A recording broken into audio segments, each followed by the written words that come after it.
Hi everyone, thank you for joining me. Today I'm going to be walking you through how to apply for a Chase Inc. Business Preferred Card with a small business. My application for the card just got approved, so I want to walk you through step by step to show you exactly what I did to get approved. This is a really simple process, but I know that I was intimidated applying for my first small business card, so I wanted to alleviate some of those fears and show you just how easy it is. I'll start off by saying you do not need a small business to apply for this card. I applied for this card by selling things on eBay, and even though I really wasn't making much of a profit, most businesses in their first year aren't making much of a profit either, so that really isn't going to be a huge issue in your Chase application. Some other things that could count as a small business are walking dogs, or babysitting, or driving for Uber, or even having your own Etsy store. You probably want a credit score of at least 700 when applying for this card. You also may want to consider taking a look at your credit utilization rate and keeping it below 30%. Now, in order to apply for this card, you need to be under Chase's 524 rule. However, if you do get approved, this card will not count towards your Chase 524. If you're unfamiliar with Chase's 524 rule, this basically states that you're not going to be approved for a new card if you've gotten 5 cards within the past 24 months. So Chase will check to make sure that you're under 524, but once you do get approved for this card, it will not count towards your 524 for future card applications. And another thing to note is that you should probably wait 2 to 3 months in between credit card applications. Let's actually jump into this application to show you what I did step by step to get approved for this card. So first I'll go to Chase's site.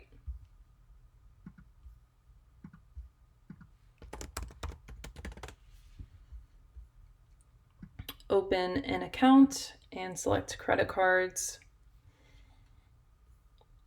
And we want small business cards.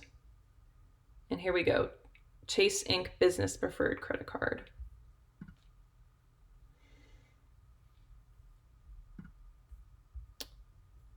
And I'm going to be applying as a guest. For the legal name of my business, it's just going to be my first and last name. Business mailing address is going to be my home mailing address.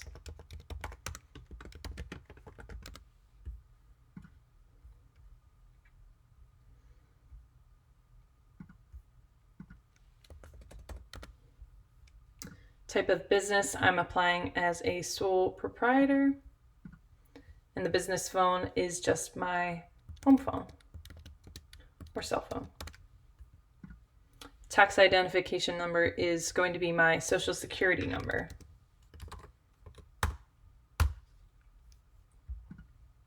Number of employees is just 1.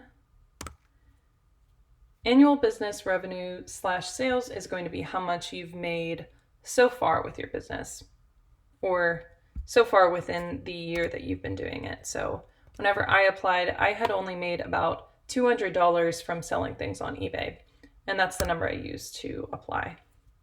Years in business, I had only been doing it a couple months, so it hadn't been a full year, so I selected 0. Now it's going to ask you what the general industry of your business is. For me, I selected retail, books, hobbies, music, sports, general, non-store retail. And they'll ask a more specific category for this, and here I just selected used merchandise stores. And once again, it's going to ask you for a more specific version, but they don't have anything more specific for used merchandise stores. Personal information, I believe I selected that I was an owner. First and last name, once again. Oops.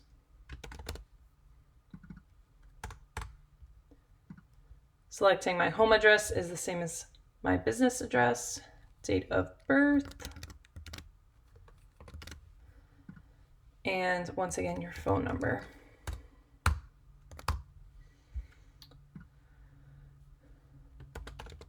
Mother's maiden name, I believe this is just for account security if you ever get locked out, and your email address. Social security number. And obviously this should be the same as your tax identification number if you're applying as a sole proprietor. The total gross income is how much money that you make annually, and gross just means before taxes. So say you're making this much annually, you're going to let Chase know that. No portion of my total gross annual income is non-taxable.